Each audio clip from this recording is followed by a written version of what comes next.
কুরবানির গোস্ত কিনা কি একটা ধরা খাইছে আপনাকে দেখাই। আমরা কিন্তু গোস্ত কিনছি 7 কেজি। তো এই যে দেখেন এগুলো সব হয়েছে মানে গোস্ত হয়েছে 3 কেজি না, আর হাড্ডি আর তেল দিছে 4 কেজি।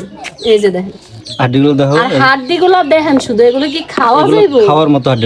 যদি আমরা এই কুরবানির গোস্তগুলো ঢাকা থেকে এইভাবে না কিনা যদি আমরা এইখান থেকেও কিনতাম, তাও আসলে এত হাড্ডি আর তেল দিত না, গোস্ত ভালোই দিত।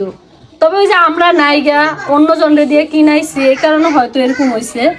তো যাই হোক, রিজিকে যা আছে তাই, কিছু করার নাই গা। কারণ নিজেরা থাইকে কিনা আর অন্য মানুষের দিয়ে কিনানো, এটা হচ্ছে আলাদা বিষয়। তবে মানে একটা জিনিস বুঝতেছি না যে মানে 4 কেজি হাড্ডি আর তেল, এটা কি সম্ভব? তাও খাওয়ার মতো কোনো হাড্ডি না, মানে হাড্ডির সাথে যদি গোস্ত থাকতো সেটা আলাদা বিষয়। আর এখানে হচ্ছে 3 কেজি গোস্ত পাইছি, 7 কেজি গোস্ত কেনার পরে 4 কেজি হাড্ডি পাইছি। 4 কেজি হাড্ডি, তাহলে চিন্তা করেন, যদি আমরা বাজার থেকে 7 কেজি গোস্ত কিনতাম, সর্বোচ্চ গেলে 1-1.5 কেজি হাড্ডি পাইতাম বা চর্বি পাইতাম।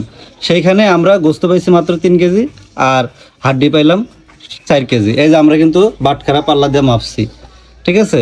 তো এই হলো দশা। আসলে কোরবানি গোস্ত কিনা এবার ধরা খাইলাম, এটা হলো সবচেয়ে বড় কথা। যদি ঢাকায় থাকতাম তাহলে হয়তো ধরাটা খাওয়া লাগতো না, দেখে দেখে কিনা যাইতো। আসলে অন্য জনরে দিয়ে কিনাইছি তো এই কারণে এরকম হইছে। মানে এই যে কোরবানি গোস্ত খাওয়ার যে একটা আকাঙ্ক্ষা, সেটা অন্তত পূরণ হইলো, যা আইছে আলহামদুলিল্লাহ।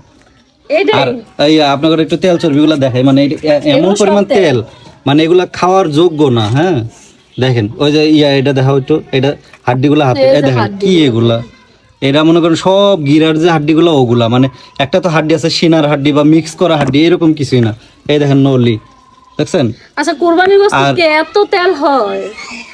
হইতেও পারে, কিছু করার নেই, ওটা রিজিকে আছিল এই জন্য হয়তো হয়েছে, কি করার। আর যাই হোক, যাই সেটাই আলহামদুলিল্লাহ। কিন্তু কষ্টের বিষয় হচ্ছে মাত্র 3 কেজি গোস্ত পাইলাম। গোস্তটি ঠিক আছে, তবে এই হাড্ডি আর তেলগুলো পছন্দ হয় না। হাড্ডিগুলো পাইতেন সিনার হাড্ডি বা অন্য কোনো জায়গার হাড্ডি, সব নলির হাড্ডি। হাড্ডি আর ইয়াগুলা পছন্দ হয় না, তেলগুলো, গোস্তগুলো পছন্দ হয়েছে অনেক। আচ্ছা যাই হোক, যদি বাজার থেকে কিনতাম তাহলে হয়তো এত ঠকা লাগতো না। ঢাকা থেকে কেনার লেগে আর কোরবানির গোস্তের লেগে এরকম ঠকাইছে, ঠিক না? 6 কেজি গোস্ত পাইতাম যে বাজার থেকে কিনতাম মিনিমাম, যেমনি এটা তো পাইতাম 1 কেজি হাড্ডি তেল।